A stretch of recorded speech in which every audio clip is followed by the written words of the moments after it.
அன்பரிசி விஸ்வாசியர்ல இப்போ ராட்டகாசமான எபிசோட் வந்திருக்கு. ஸ்கிப் நான் ஃபுல்லோடையும் கேளுங்க. அதுக்கு நான் இந்த வீடியோ பிடிச்சிருந்துச்சுன்னா லைக் பண்ண பாருங்க. ரொம்ப பிடிச்சிருந்துச்சுன்னா சேனலுக்கு வந்து சப்ஸ்கிரைப் பண்ணி கண்டினியூஸாக ஆதரவு தாங்க. நம்ம அன்பரிசி வந்து யோசிச்சிட்டே இருக்காங்க.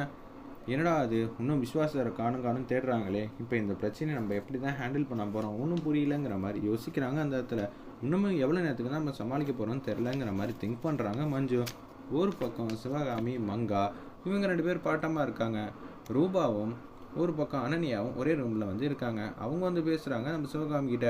அம்மா நிச்சயம் வந்து இங்கே தாம்மா இருக்கா கௌசல்யா, ஏதோ ஒரு ரூமில் வந்து லாக் ஆகிருக்கா, அது எந்த ரூமுன்னு தெரில, கொஞ்சம் பார்த்து உஷாராக தேடுமா அப்படின்னு சொல்கிறாங்க. அவங்களையும் வந்து பத்திரமா அமுச்சு வச்சுட்டா வேலை முடிஞ்சிச்சுல.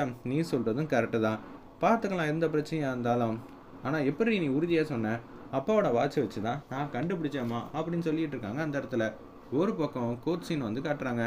ஜட்ஜ் வந்து கேட்குறாங்க, நீங்கள் எவ்வளோ நேரத்துக்கு தான் உங்கள் வழக்கறிஞர் வருவாங்கன்னு சொல்லிகிட்டே இருக்கீங்க, இது சரி வராது, அதனால் நான் வந்து தள்ளி வைக்க போகிறேன். சார் தயவு செஞ்சு சார், ஏதாவது பெர்மிஷன் இருந்துச்சுன்னா என் தரப்பு நியாயத்தை பேச நானே வந்து பேசுகிறேன் சார், வாய்ப்பு இல்லாமலாம் இருக்காது சார்.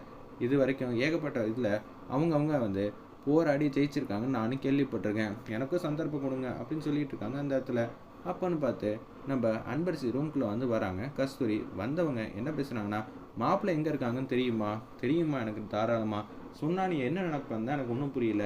ராஜவேல ஆளுங்கனால அப்பாவுக்கும் பாட்டிக்கும் பிரச்சனை நடக்க போகுது, அதனால தான் வந்து டிரைவர் மாதிரி மாஸ்க்கு தொப்பியெல்லாம் போட்டுட்டு நம்ம விஸ்வாஸ் சாரை வந்து பத்திரமா வந்து கூட்டிகிட்டு போகிறதுக்காக அமுச்சு வச்சம்மா, அதனால தான் அவங்களால ரீச் ஆக முடிஞ்சிச்சு, இல்லாட்டி பிரச்சனையாக இருக்குமா அப்படின்னு சொல்கிறாங்க.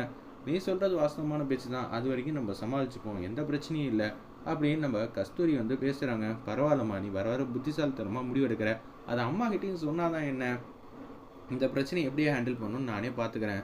பத்மா வந்து ஃபீல் பண்ணுறாங்க, என் ஃபோன் காலை வந்து எடுக்கவே மாட்டேங்கிறாங்க உங்கள் பையன் அப்படின்னு சொல்கிறாங்க. என்ன பண்ணுறது, நீ ஏதாவது சொல்லுவேன் தான் எடுக்க மாட்டேங்கிறான், நீங்கள் ஃபோன் பண்ண வேண்டியதானே. எனக்கு அதே நிலமை தான். அன்பரசி மஞ்சு ஏதாவது சொல்லுவாங்க, கவலைப்படாமல் இரு, ஏதோ முக்கியமான வேலைக்காக தான் போயிருப்பான், ஏங்க இப்படி பண்ணிகிட்டு இருக்கீங்க அப்படின்னு சொல்லும்போது, கல்யாண மண்டபத்தில் யாரும் வந்து வேலை பார்க்க மாட்டேங்கிறாங்க. ஏங்க எவ்வளோ நேரம் ஆயிடுச்சு, பேமெண்ட் வந்து 6 மணிக்கு தரேன்னாங்க, இப்போ மணி வந்து 10 மணி ஆகுது, இனிமேட்டு இவங்க பணம் தருவாங்கன்னு நம்பி வேலையெல்லாம் பார்க்க முடியாது. இப்படி கராராக இருந்தால் தான் ஒன்று பேமெண்ட்டு கிடைக்கும், இல்லாட்டி போட்ட முதலீடு வந்து அப்புறமேட்டு வாங்கிக்கலாம். இனிமேட்லாம் செலவுலாம் பண்ணிட்டுலாம் இருக்க முடியாது.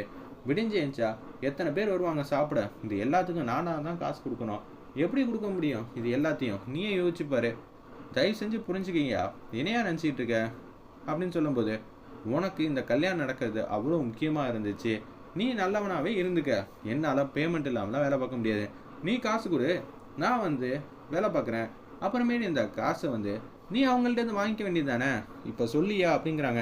என்னடா அது இப்படி நடக்குதுன்னு சொல்லிட்டு அன்பரசிக்கு வந்து ஃபோன் அடிக்கிறாங்க.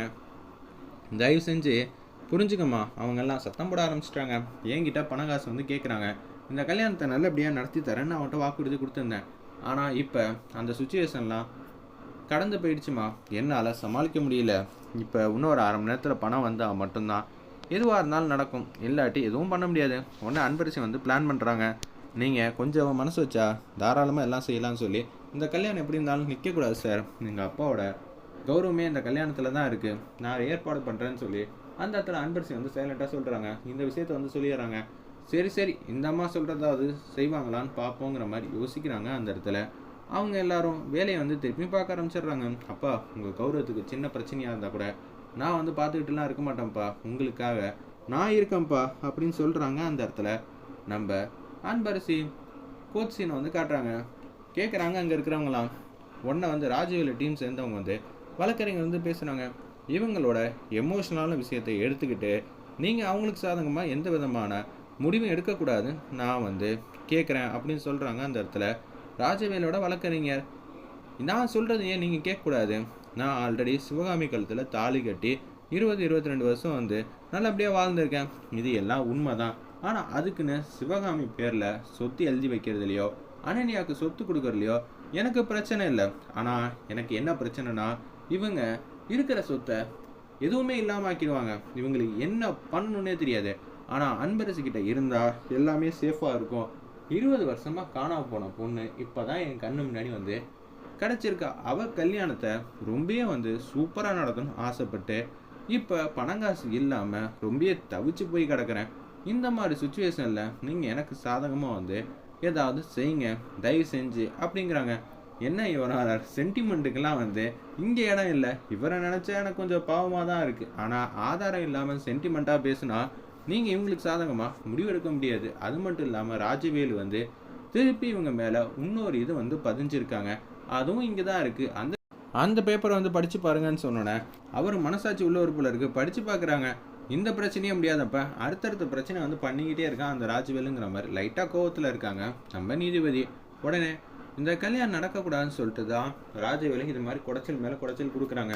இதை புரிஞ்சுக்கிட்டு ஏதாவது பேமெண்ட்டை வந்து ரிலீஸ் பண்ணியே ஆகணும். நான் ஒன்று என்டையராக வந்து கேட்கல. கல்யாணத்துக்கு தேவையான ஒரு 5 ரூபா மட்டும் கொடுத்தீங்கன்னா போதும், அதாவது 5 கோடி மட்டும் ரிலீஸ் பண்ணிங்கன்னா போதுங்கிற மாதிரி சொல்கிறாங்க. அந்த இடத்துல நம்ம சந்திரசேகர், என்னங்க இது என்ன பக்கெட்டில் தண்ணி திறந்து விட்ற மாதிரியா? கொஞ்சம் ரிலீஸ் பண்ணுங்க, ஃபுல்லாக அப்புறமேட்டு பிடிச்சிக்கிறேன்னு சொல்லிட்டு காமெடி பண்ணாதீங்க. இங்கே மொத்தமாக தான் எதுவாக இருந்தாலும் கிடைக்கும். ஒன்று உங்கள் பக்கம் சாதகமாக வந்துச்சுன்னா இப்போ இவருக்கும் கொஞ்சம் டைம் அவகாசம்லாம் வேணும். சிவகாமியை ஏமாற்ற பார்க்குறீங்கன்னு தான் அவர் வந்து பதிவு பண்ணியிருக்காரு சிவகாமி பேரில். இது வரைக்கும் ஏதாவது செஞ்சுருக்கீங்களா? ஒன்றுமே செஞ்சதில்லையே. உங்கள்கிட்ட எத்தனை கோடி ரூபா சொத்து இருக்குது, அதுலேருந்து ஏதாவது பர்சன்டேஜ் ஷேர்னு அவங்க பேரில் இத்தனை நாளில் கொடுத்தீங்களா? இல்லையே. கடைசியில் பார்த்தா நல்ல விதமாக தான் பார்த்துக்கிட்டேன்னு சும்மா காமெடியாக பேசிக்கிட்டு இருந்தால் எப்படி? அதனால தான் ராஜவேல் இப்படி பண்ணியிருக்காங்கன்னு சொன்னோடனே விஸ்வாவுக்கு வந்து ஃபோன் அடிக்கிறாங்க. நம்ம அன்பரசி வந்து பேசிக்கிட்டு இருக்காங்க. சார் இது மாதிரிலாம் நடக்குது, உங்கள் உதவி இல்லாமல் என்னால் எதுவும் பண்ண முடியாது, நீங்கள் எதாவது பண்ண முடியுமா அப்படின்னு சொன்னோன்னே சரிம்மா நான் பார்த்துக்கிறேன் எதுவாக இருந்தாலும் அப்படின்னு சொல்லிட்டு ஃபோனை வந்து வச்சிடுறாங்க. கௌசல்யா வந்து வந்துடுறாங்க நம்ம வசந்த் ரூமுக்கு. என்ன கௌசல்யா, என்ன ஆச்சு?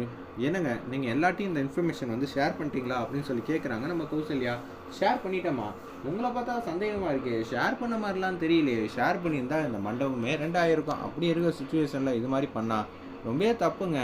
எனக்கு என்னமோ சந்தேகமாக இருக்குது உங்கள் மேலே. நீங்கள் அவங்க டீமா அப்படின்னு சொல்லி கரெக்டாக வந்து கேட்குறாங்க. அந்த இடத்துல நம்ம வசந்துக்கிட்ட கௌசல்யா, அப்படியெல்லாம் ஒன்றும் இல்லையே, நான் சொல்லிட்டேன். யார்கிட்ட சொன்னீங்க?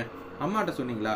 அம்மாட்ட சொன்னால் அந்த கல்யாணம் எனக்கு சத்தியமாக நடக்காது. ஆனால் உங்கள் மேலே எனக்கு சந்தேகமாக இருக்கே, என்ன நடக்குது சொல்லுங்கங்கிற மாதிரி கேட்குறாங்க. அந்த இடத்துல நம்ம கௌசல்யா, ஆமாண்டி நான் தான் தப்பு பண்ணுறேன். நான் சிவகாமி மங்கா எல்லாரும் சேர்ந்து தான் அந்த கல்யாணத்தை வந்து தடுக்கணும்னு பிளான் போட்டுட்ருக்கோம், போதுமா அப்படின்னு சொன்னோன்னே பேரதிர்ச்சியாக ஆகிறாங்க. அந்த இடத்துல நம்ம கௌசல்யா, அப்பயே நினச்சியா நீ இது மாதிரி வில்லங்கம் பண்ணிகிட்டு இருக்கேன்னு? எனக்கு தெரிஞ்சு நீ தப்பான வழியில் போயிட்டுருக்க. அத்தைக்கு தெரியாமல் நம்பிக்கை தரவும் செய்றியா? நம்ம வீட்டில் என்ன குறைச்சல், என்ன பணங்காசு இல்லை, அந்த பக்கம் போறிய, கொஞ்சமாவது உனக்கு அறிவு இருக்கான்னு சொல்லி கேட்குறாங்க நம்ம கௌசல்யா. என்ன லவ் பண்ணி கல்யாணம் பண்ண வசந்தா? இது வாய்ப்பே இல்லை. அப்படிப்பட்ட வசந்தெல்லாம் நீ கிடையவே கிடையாது. நீ யாரோ, நான் உன்னை நம்ப மாட்டேன். இப்பயே இந்த விஷயத்தை எல்லாத்தையும் சொல்கிறேன்னு சொல்லி ரூம் கதை திறந்து கௌசல்யா அங்கேருந்து எஸ்கேப் ஆக பார்க்குறாங்க. இருப்பினும் வந்து வசந்த் எந்த கரிச்சி போச்சு நம்ம கௌசல்யாவை நல்லா தூங்க வச்சிடுறாங்க. அதுக்கப்புறமேட்டு மங்கா டீம் வந்து வராங்க. அவங்க எல்லாத்தையும் வந்து கேட்குறாங்க, எங்கே இருக்கா கௌசல்யா? அவள் எல்லாத்தையும் தெரிஞ்சுக்கிட்டா, எனக்கும் தெரியும், கீழே பாருங்கன்னு சொன்னோன்னே அவங்க அதிர்ச்சியாகி பார்க்குற மாதிரி காட்டுறாங்க நம்ம மங்கா டீம்.